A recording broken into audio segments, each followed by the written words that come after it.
Good morning from beautiful Budapest. We're here at the SME Assembly and we have a session for you on standardization. Now, you might wonder, why standards at the SME Assembly? And I look in the room, how many of you have actually experience or knowledge of standardization? Just raise your hand. Oh, 2 people. That is impressive. We will convince you that this is the conditio sine qua non if you want to run your business in Europe.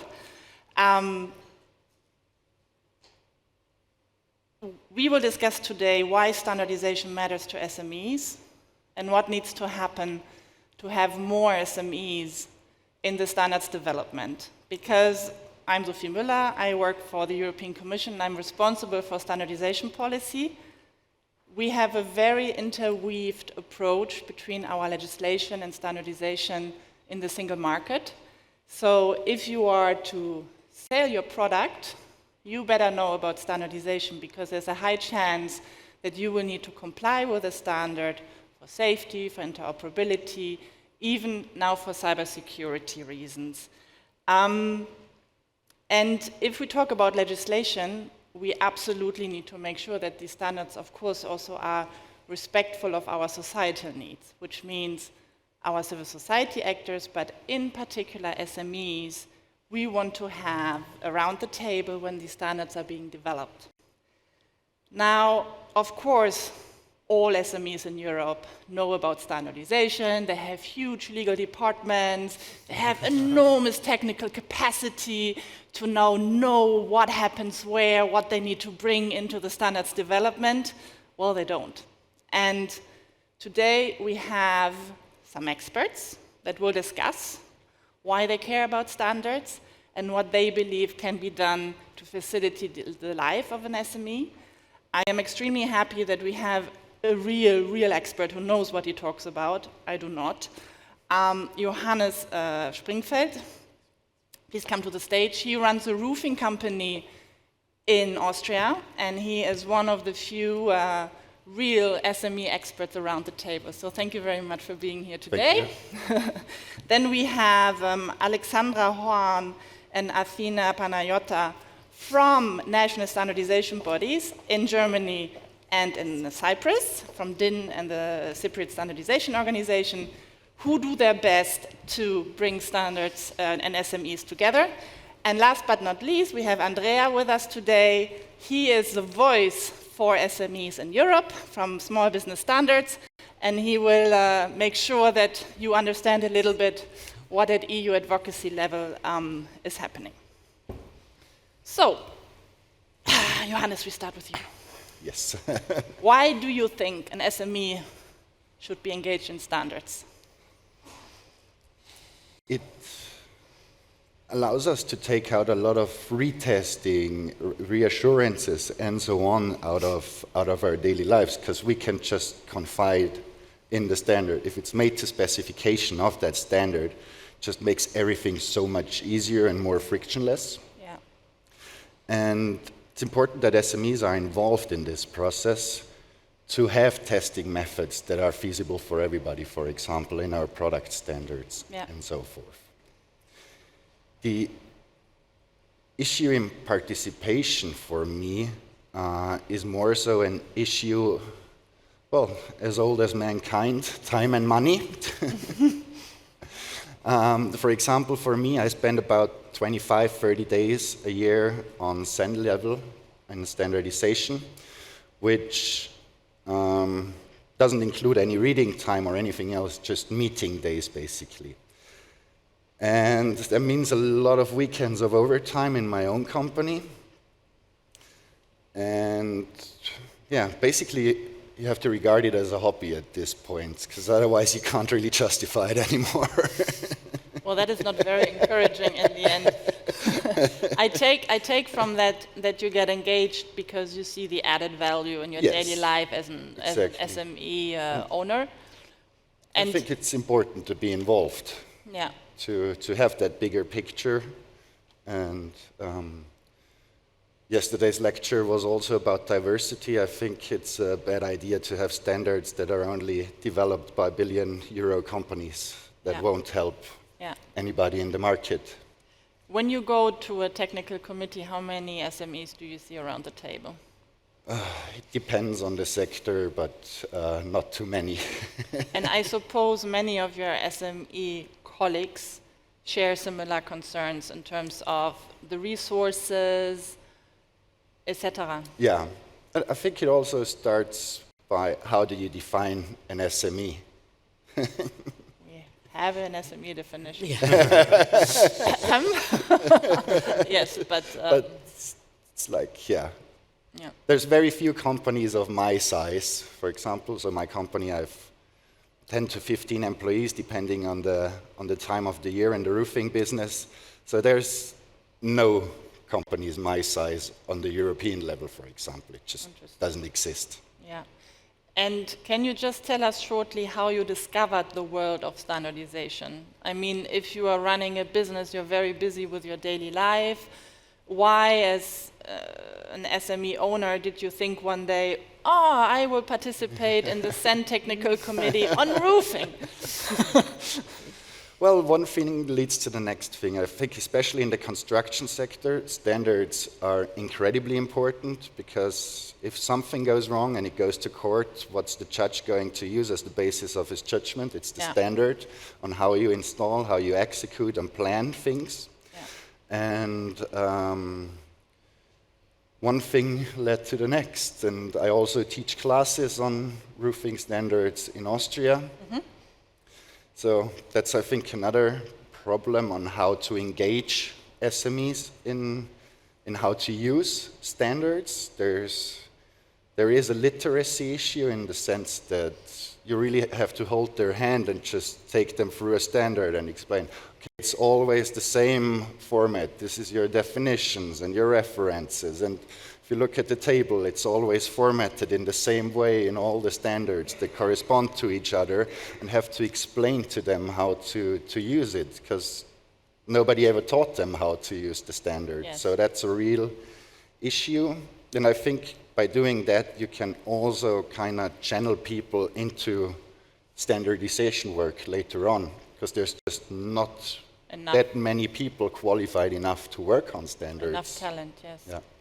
Last question. So the future of the standardization experts community obviously lies on your shoulders, as we hear.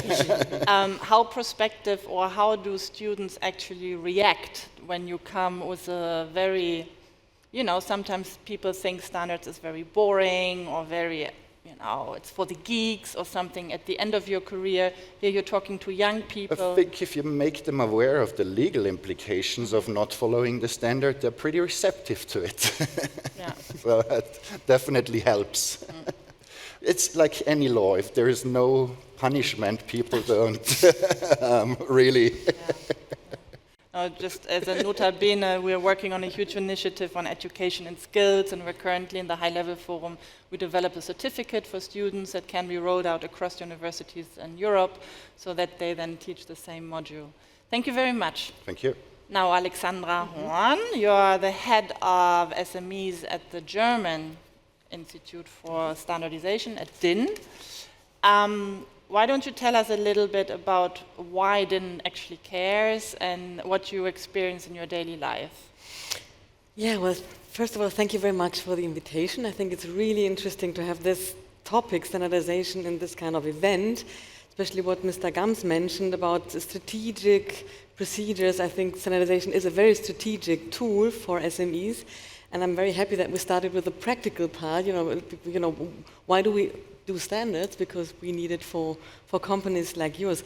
I mean, we have two main questions that we're working on. The first one is, how do companies access to standardization processes? And the other one is, how do they have access to documents? It's like two key questions we're focusing on our work.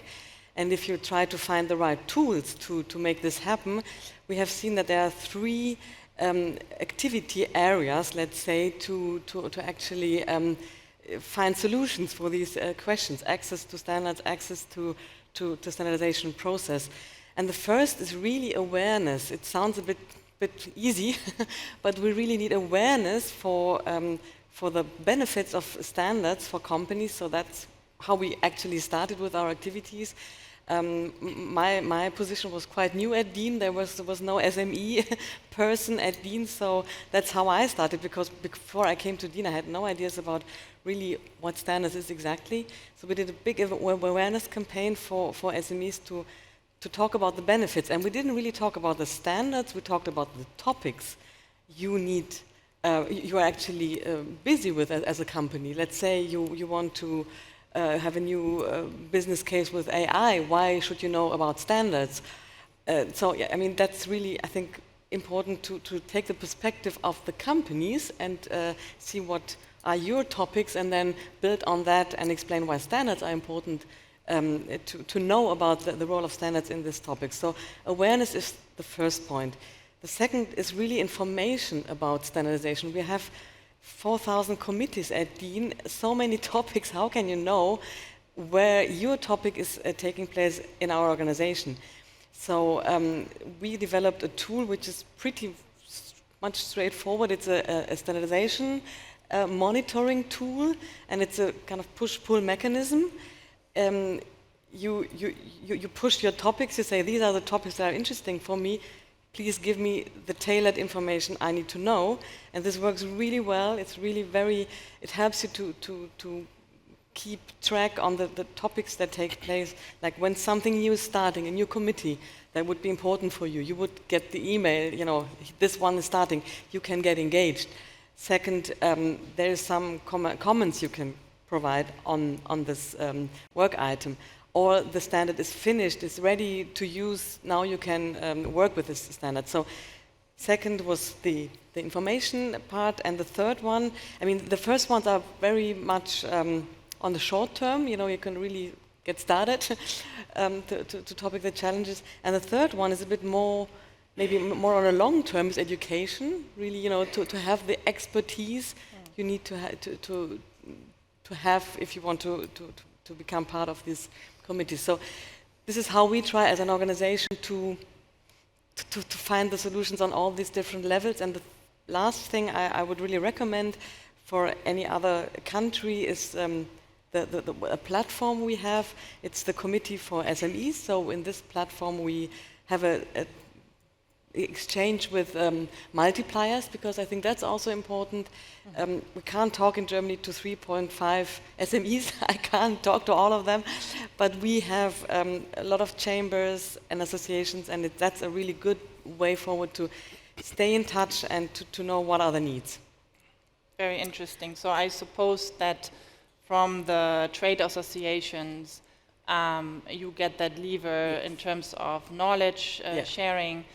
And do you then also see an active interest from the chambers? Yes, yeah, definitely. And I think because you are really far, you are really doing really well because you understand how it works. But if you try to explain the strategic and the long-term advantages you have for an SME, takes time, and it's a much better way to go through the associations, because at this strategic level, the associations see the benefit they can take out of the input we provide them to pass it on to their members.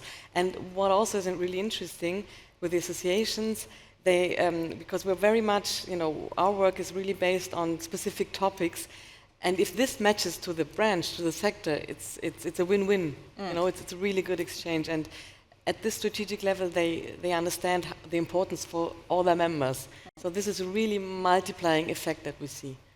Very interesting. We come back to that probably later. Thank you. Now, Athina Panayiotou, you came from beautiful Cyprus today to Budapest. From a different weather. With a very different weather. We have a very nice view. Yes. To those online, we look on the Danube, but it's very cloudy, that's true. You're Director General of the Cyprus Organization for Standardization. Cyprus is a rather small country.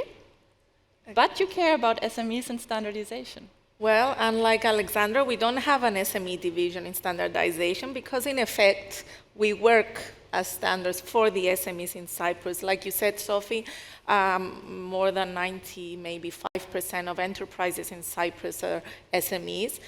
So the way standardization works is that all stakeholders sit around the table to write a standard. Yes. So from our part, SMEs sit around the table either on a European or an international level to write a standard that we think should be their tool for compliance, for technology, like Johannes said, for the testing.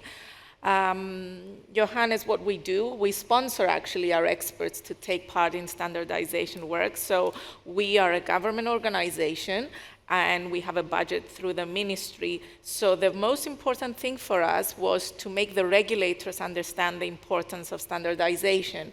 Not just for our budget to be sustainable and to provide us with what we need to be able to have the experts in Europe, internationally, contribute to the making of standards, but also the regulators to understand how the standards are important and to either incorporate them in public procurement, incorporate them in local legislation. Yes. Sophie, you mentioned students, the academia. We have an agreement with all the universities in Cyprus. They have a consortium, whereas they pay a subscription to us, the yearly subscription, so that all the students have access to our portal of standards, certain categories of standards, and that means we educate them, we do lectures, free of charge, of course. We do open events where we introduce standards because they're the future standard users.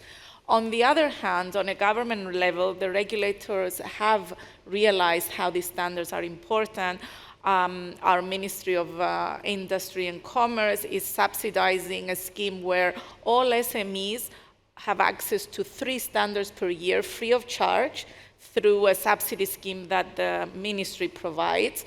The technical chamber, where all the engineers are registered in order to be able to work, has another subsidy scheme where they subsidize the purchase of 5 standards for every engineer that's registered in Cyprus. So this gives us, as a standards body, the tool we need to be able to make them understand how they can use the standards, especially the ones that are verifiable, certifiable, and that can be proof of compliance, how they can use them instead of trying to reinvent the wheel with new processes, yes, new procedures. So the technology is out there, the policies are out there, the guidelines and principles, and we think there is no need for the SMEs to be concerned with developing other policies or yes, other procedures. Yes. The standards can give them the answers. Exactly. I mean, maybe this is, from a practical point of view, just very important to understand. If you are a company, a small company, you have a product that you want to put on the market and you have to comply with certain safety requirements or interoperability requirements with legislation, you have 2 routes. You can either prove yourself through testing or through quiet investments in maybe laboratory tests, or you can look at a standard that we normally at European Union level then publish, and that will give we call it a presumption of conformity.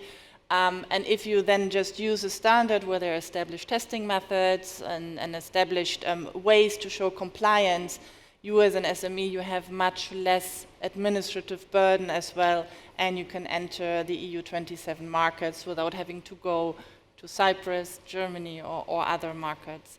This is a little bit why we talk about standards today.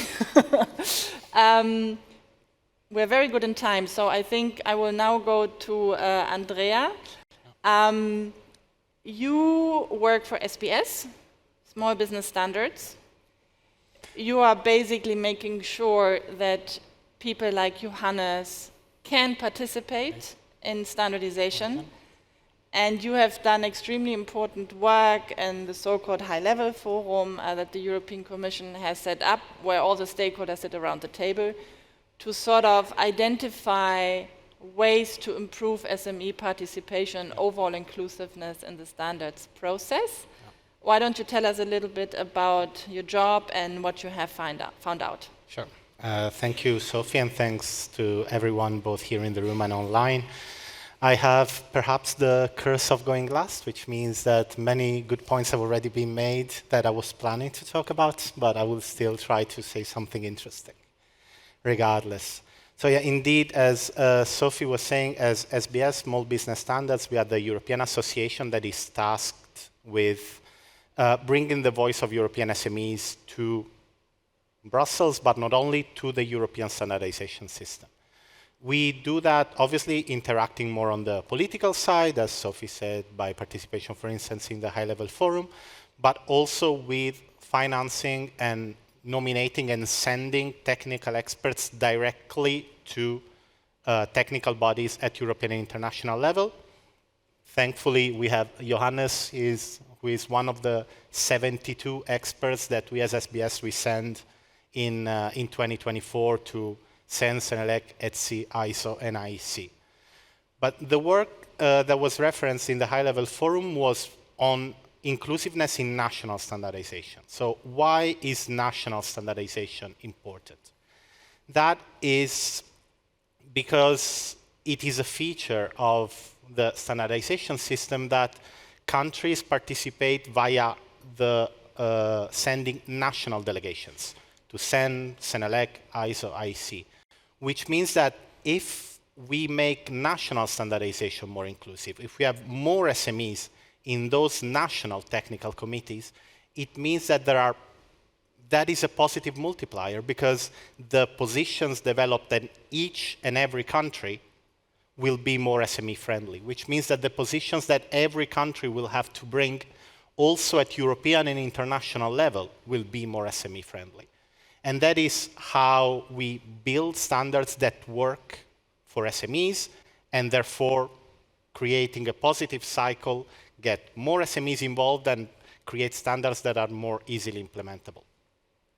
In terms of area of analysis, in the high-level forum on inclusiveness in national standardization, we built a report that deals with two main areas, two main set of problems that have already come up in the discussion, which is, on the one hand, how to make SMEs access the standardization process, how to get them involved.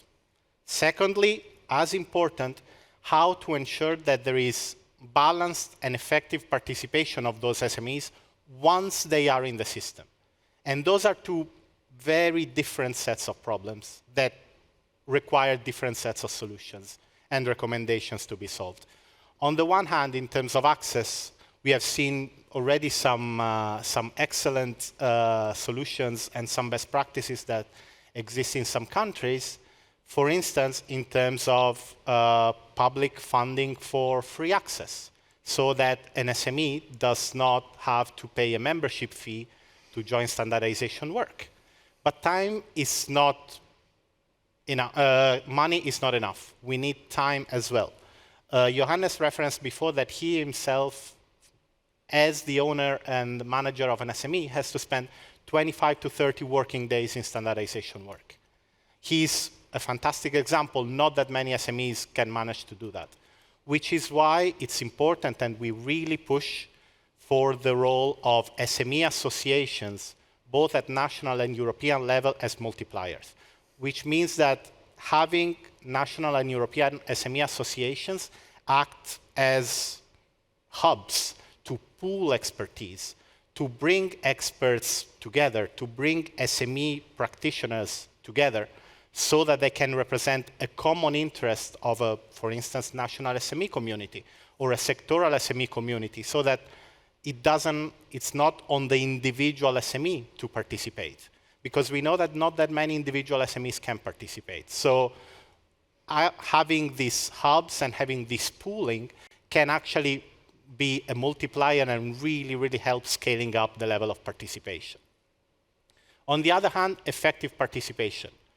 How to make sure that once SMEs make the commitment and the sacrifice to participate in standardization, how to make sure that that voice is heard properly and is considered properly. That, again, is a different, carries a different sets of problems, again. Because, again, it's about money, it's about the investment, it's about allowing them to participate and be there, but it's also about making sure that they're not isolated voices. Because too often, and we hear it from our experts, we hear it from our members, oh yeah, there is 1 or 2 SMEs representative around the table in a national standardization committee, but that is a table that 30 organizations sit around. And if 25 of those 30 are large company representatives, the voice of the SMEs is drowned out.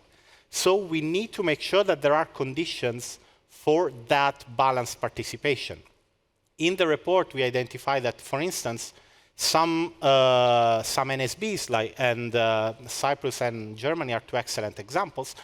They do a mapping of what is the composition of certain technical bodies.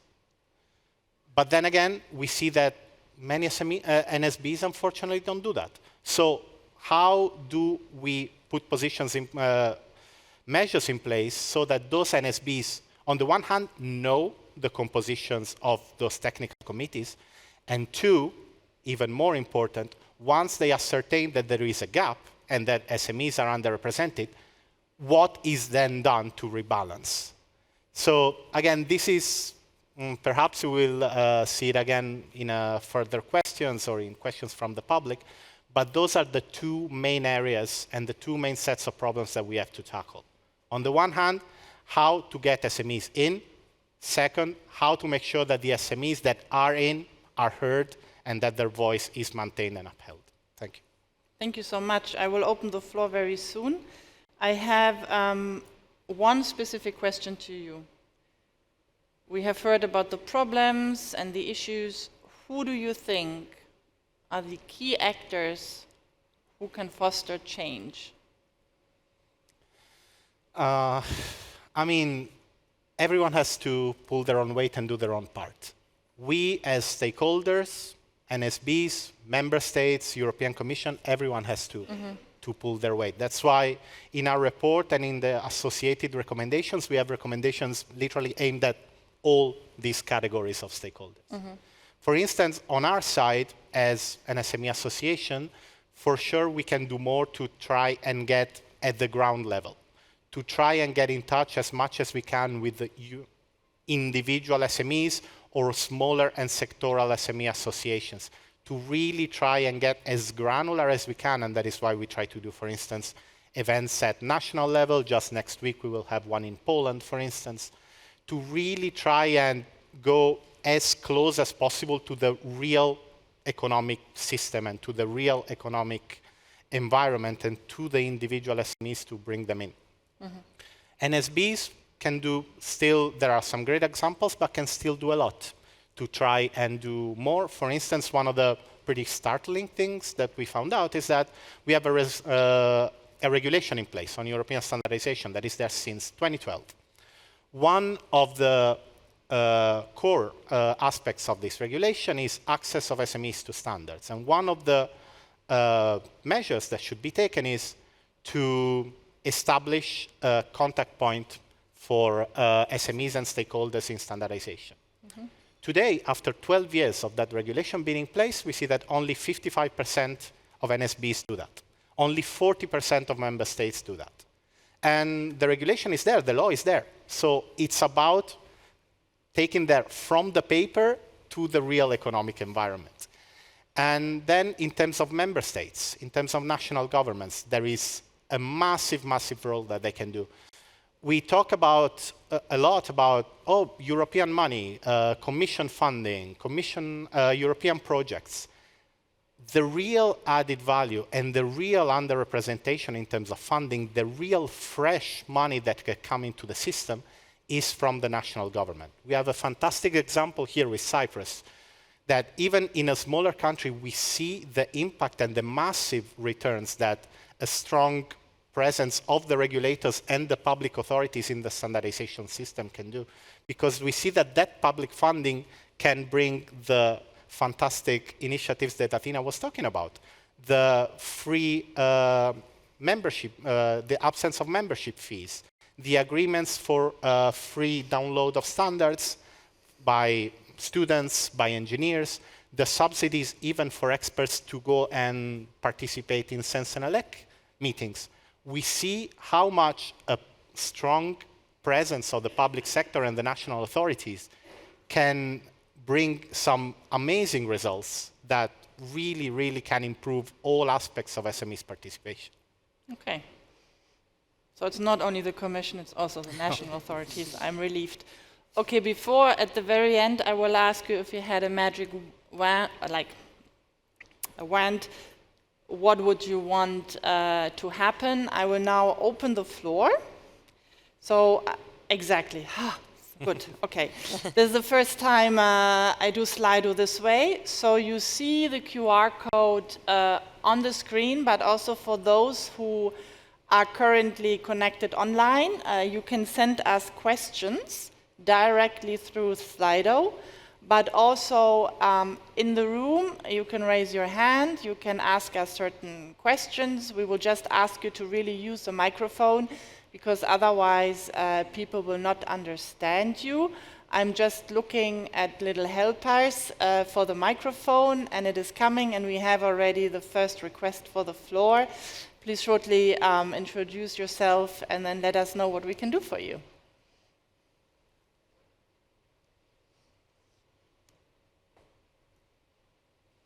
Thanks. I'm representing small companies. I think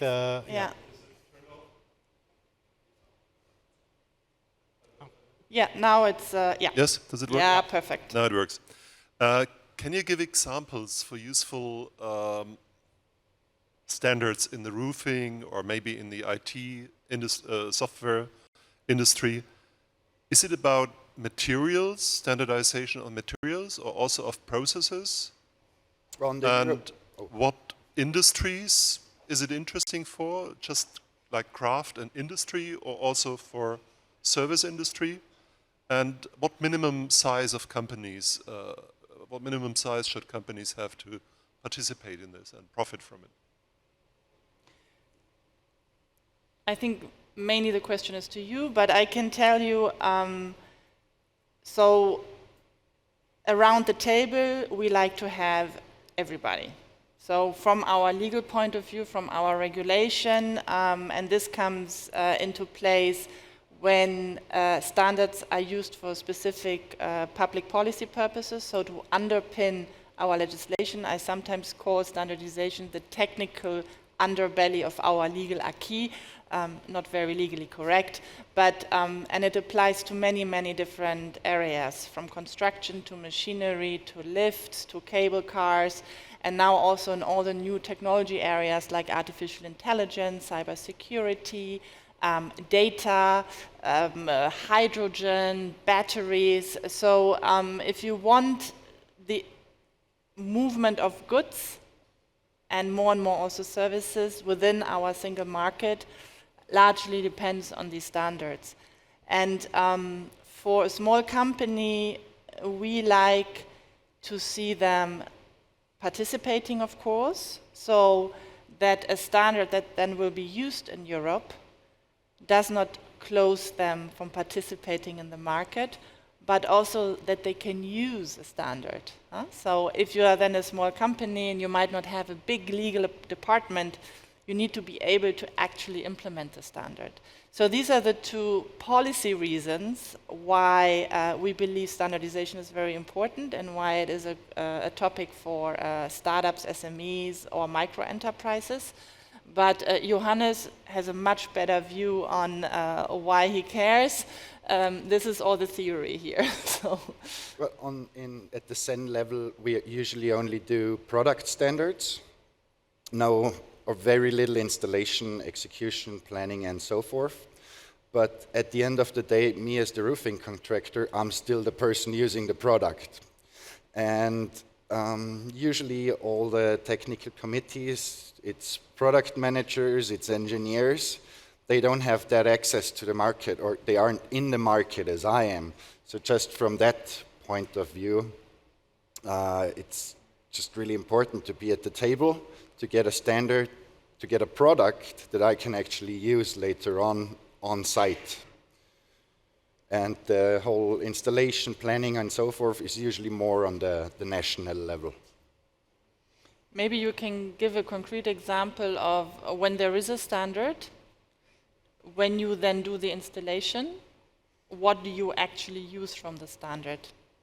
Like, what is the concrete content that is relevant for your daily business? For example, it could be certain mountings, or how many kilonewtons do we of weight does a certain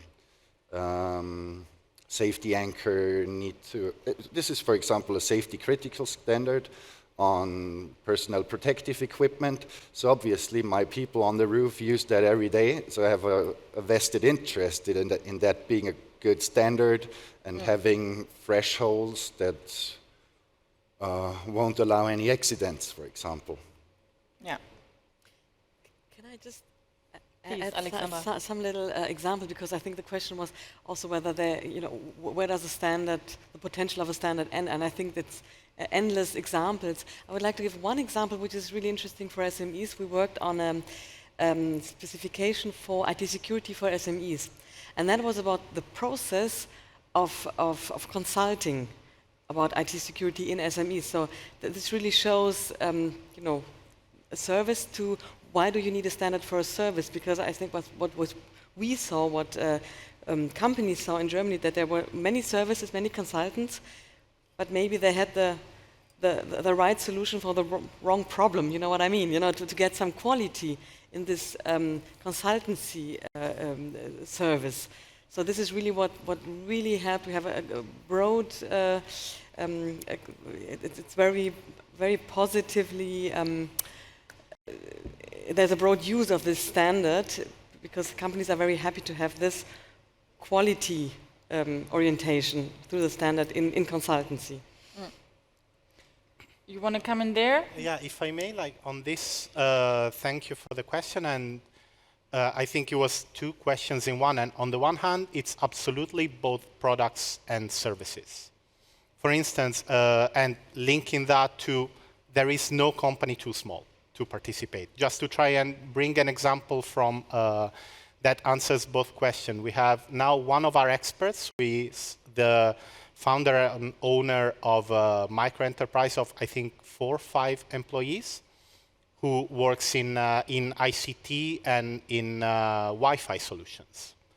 And he is starting now a work item as an SBS expert in Etsy to promote software interoperability, so that essentially the same software can be carried between different hardwares and different devices, so that, again, we can break, perhaps, the monopoly of large companies that want to create an agglomerated solution.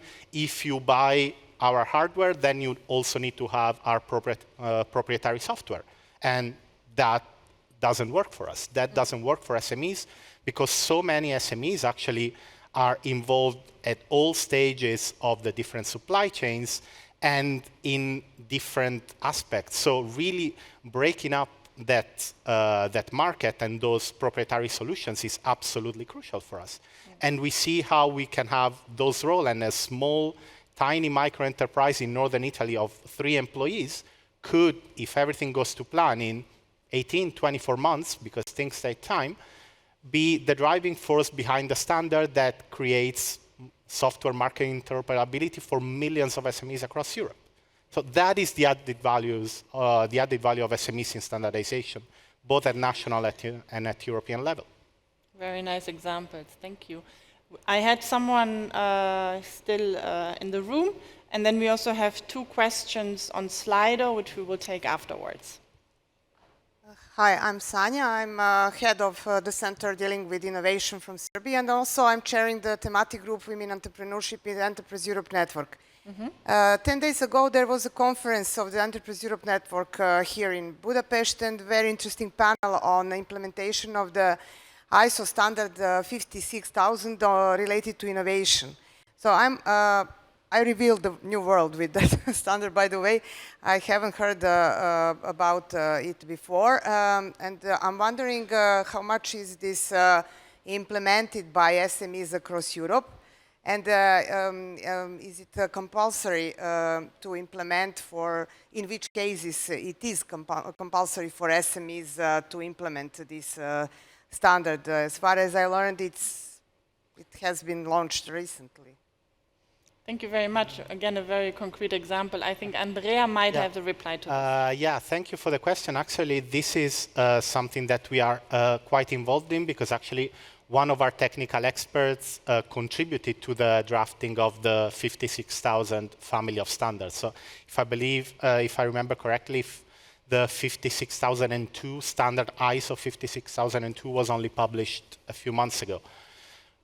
Normally, when it comes to management system standards and, let's say, process standards like this, those are not, I mean, no standards are mandatory, but these in particular don't lay down particularly strict requirements. And this especially is an ISO standard who has not, and most likely will not, go through a European harmonization process. So it will not become part of, let's say, the EU quasi-law system. So this is something that will remain there as a point of reference for SMEs to streamline their processes in terms of innovation management, but it's not something that SMEs will have to comply with, or there will not be, let's say, any legal connection to it. It will be obviously a very important point of reference because it's created with also the role of SMEs, so it's something that can be useful, but it will not be necessarily strictly attached to a level of compliance. Thank you. Then will probably also depend on the market uptake, no? If a lot of companies will start using it, then from a supply chain perspective or from an interoperability perspective, there's an incentive to use it. But indeed, in our legal acquis at the moment, it has no legal status. Now, we have 2 questions from the audience, and they are sort of, you know, it's a yin and yang to a situation in terms of innovation. So the first question is, can SME standardization limit market competitiveness against large companies? So basically, if you're an SME participating in standardization, can you, through that, avoid market dominant position from bigger actors? This is how I understand it. And then the second question is, can standardization limit innovation in SMEs by increasing bureaucracy, limiting resources, and slowing down the introduction of new products into the market? So basically, does the standardization process as such, due to some administrative burden or lack of participation, actually prevent market entry of new technologies? So you see 2 very pertinent questions. My first reaction is, here comes a quote from Werner von Siemens into my mind from 1890. Those who have the standard get the market. So I think we need to be very conscious of the fact that this is obviously also for companies a marketing tool, something where they can really inform and shape the market in terms of bringing their own product technology into the market. But I look maybe at my audience, what do you think in terms of the impact of an SME around the table when they face the big, let's say, yesterday we heard a lot about the big tech Silicon Valley players, and I can tell you they sit around the table, or big established industry, and then you're the small SME around the table. How much of an impact do you actually have? Yes, Athena. Okay, well, Andrea before said that, you know, when you have the big companies around the table, they try to force their opinion, which is true, but standardization works as consensus. So all stakeholders have an equal vote on a national level around the table. So it's important to have the associations represented around the table so that they have their voice, and in the end, consensus does not always mean 100% agreement, but it means that the people around the table reach a decision on a European international level. Again, if more countries are represented through national delegates from SMEs, it means that more SMEs will be sitting around the table on a European and an international level. Standards do not limit innovation. On the other hand, I think they give solutions when you want to innovate, when you want to develop a new product. They give you solutions about things like safety of the product, interoperability, cybersecurity, and they give you the freedom to be able to develop the product complying to the, let's say, basic requirements and innovate on what will make it different. Yeah. So no, I don't think it's a limitation. Bureaucracy, I will not say that if you implement a standard, it cannot always be bureaucratic, because yes, you have to maintain data, you have to show proof of compliance, so maybe it's not a random process, let's say, you have to keep some data, but at the end of the day, if you do it correctly, then it will be beneficial. So it will not be considered as bureaucratic, but it will be considered as keeping your quality data. I ask you, how much or what makes a difference when you sit around the table in a technical committee as an SME? It's just really helpful also for the colleagues from the larger companies to have a different point of view for many things. And so that's usually very well regarded. For example, in that PPE example I brought up earlier, I'm the only person in a room of 40 people actually installing, using, maintaining those products. Yeah. So it's just a different point of view that they're usually very happy to entertain. Because I'm the one buying their products. Exactly, so you have also a customer and user perspective, correct? I also sometimes hear that as long as you have a real technical expertise and added value to the development of a standard, in the end, it does not matter if you work for a big tech company or if you work for a smaller company, as long as you really actively participate and have this technical added value. Games, we know, will be played everywhere. But someone, I think it was a colleague of you, Amélie, once said, maybe, you know, if you are also a young person and an advocate and you are like interested in making a change in the world, standardization is actually a good place. Because if you want, it is a very democratic process where everybody sits around the table and based on consensus, you try to find a solution, but your input is valued. So this is something that I really liked in terms of... Also, everybody in a working group is really happy when you volunteer to write a part of the standard, because then they don't have to do it.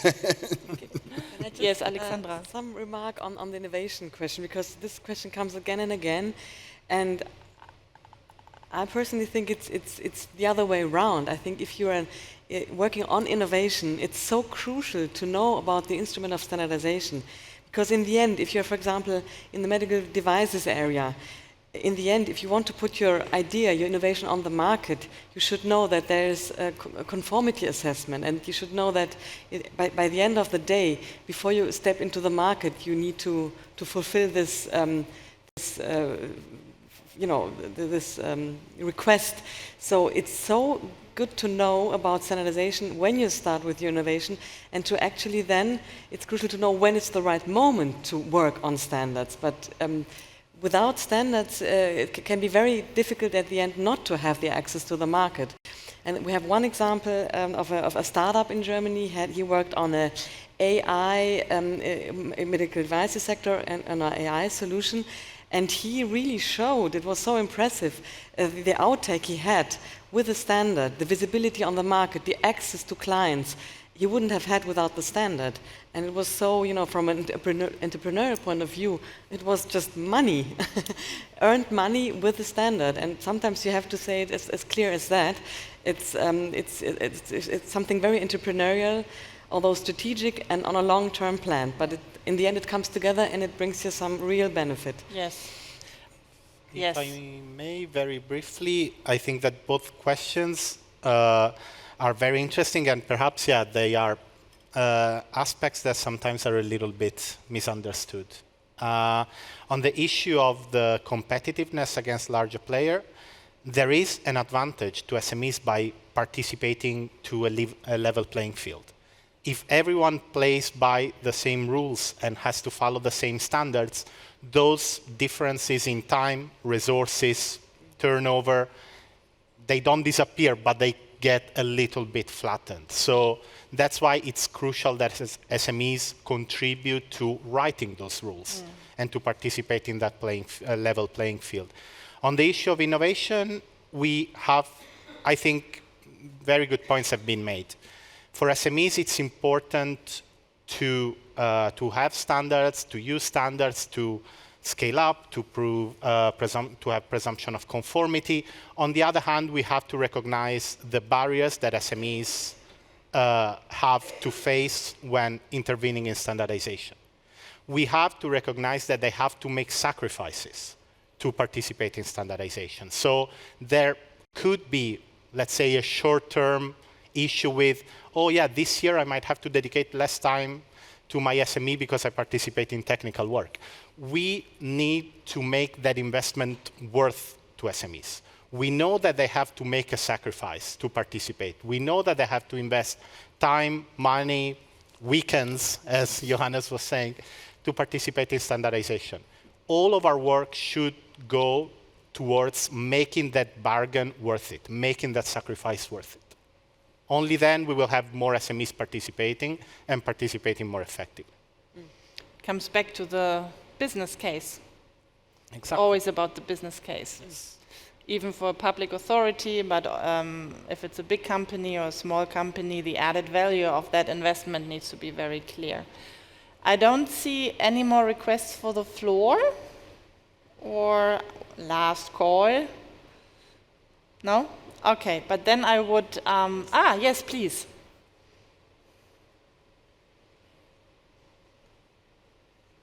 First row,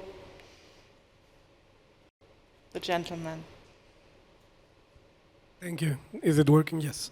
The Secretary General of the European Builders Confederation, and I have a very pragmatic question trying to pick up your brains on a difficult situation, but really, let's say, the usual scenario where we have a lot of local companies, very small companies that might have a lot of expertise, but have this language barrier. So they already are scared to be involved at the national level because the technicity or the complexity of the, let's say, the content might be challenging, but then to leverage them to also contribute at the European level is something that is a second layer to the challenge. Yes. Here we have a very good example with Johannes. He speaks very good English. He has a lot of knowledge. But what would be your take, or maybe you're developing something to reach this very local expertise that might have a very specific jargon or way of doing things that is very difficult to reach and then to put leverage on different scenes? It's a very good point. I look at the panel. Athena?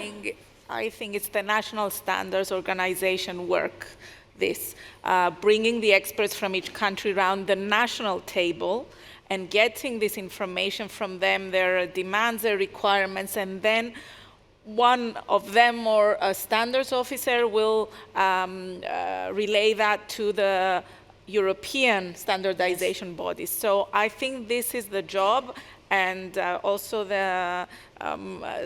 it's important for the national standards body to do it, to bring the experts, the national experts around the national table, and then get this national position to a European or an international level. So the language barrier will no longer be a problem. I completely agree with Athena's point about the importance of really getting at a ground level. Like, for instance, there is, in the report that I mentioned earlier, we try to focus a lot of what are the actions that are taken downstream of the standardization process. So what happens once a standard is already finalized? What do we do to help SMEs use and implement standards to create that positive circle of involvement? And we see that sometimes that's where the shortcoming is. Because we see that sometimes SMEs are not aware or do not know enough that there is something that actually can work for them in terms of standards that exist that they can use, and therefore, once they become familiar with the system, to get involved. And for instance, in terms of getting to the ground level, there is an example that we found in our report, in our interviews, that I really like. That is the example of Ireland. NSAI, the national standardization body there, does two things. On the one hand, in collaboration with the national governments, they do this standardization, they call it roadshows. They go in different provinces and organize thematic days on standardization in small towns, in really small provincial towns, to make sure that the real grassroots economic system is involved. Second, at times as a consequence of that, what do they do is that when a new technical expert goes to Dublin, goes to NSAI to get involved in standardization, they have one of the NSB technical officers do a one-to-one coaching session, so that everyone that comes in gets hands-on coaching, teaching about what you were saying, Fernando, the issues of the technicality, the formal complexity of standards. What are the forms that have to be used? What are the steps that have to be used? What is an inquiry stage? What is a committee ballot? Like all these technical things that from the outside can make people wary of spending their time and energy in standardization, but that once you really break through that first moment of understanding, okay, so that is what those 15 acronyms mean, then the technical expertise of the SME can really shine through. So we have to create the conditions to really break those barriers that sometimes are perhaps look more scary than they actually are. So a great role for your trade association as well to come in. So we are almost at the end of the panel, workshop, discussion around standardization. I look into the audience because I can't see the virtual room. Who thinks, after our enhanced effort to make the case for standardization, that this might be worthwhile to look in and you might want to now learn more about standardization? Have we convinced anyone that this might be of importance to you? Wow, this is great. Thank you so much. Now, I will ask each of you 30 seconds. If you had a free wish, the tooth fairy is around the corner and, asks you what will make the life of SMEs and standardization better, either from a usability or from an accessibility point of view. Andrea, what would you tell her? Get SMEs around the table. If I had to say one thing, like don't have fees for participating, bring everyone in, make them aware of why standards matter, get them around the table, and they will surprise you for how much they will be able to contribute. Athena? Make regulators more aware of the standards and make them cite them in national legislation, in European legislation, and that will mean that the standards will become the right tool for SMEs. Perfect. Because we have them around the table. Alexandra? In my case, it would be to better interlink all the funding opportunities based on topics and to integrate standardization, to have it as a universal tool to actually be able to transfer the idea from the idea to the market with standards. That would be my wish. And Johannes, you have the last word. More involvement from the federations and maybe more back office capacity, because I just don't have the time to read 200 pages every week. Yeah. Well, first of all, I want to thank everybody. It's really heartwarming, if you work on something and you believe in something, and then you're here with the experts and with those who put it into place every day, and then we have a great turnout at an SME Assembly. But the work continues, it does not stop. It's a first attempt at this SME Assembly to get as many of you involved in the topic. It doesn't mean now you have to spend 25 days in a technical committee, but we thank you for that, for sure. And I hope it is also a best practice example of how this can be done. We can reassure you at European level, we try to do everything to facilitate the work. We will not be shy in criticism. And with this, you deserve a nice coffee break. I am told you can also meet an expert. My colleague Ludger is waiting on the 3rd floor for you to tell you more about strategic technologies and what that means for SMEs. And with this, I look at the clock, it's 0000. Wow, what a magic. Thank you so much.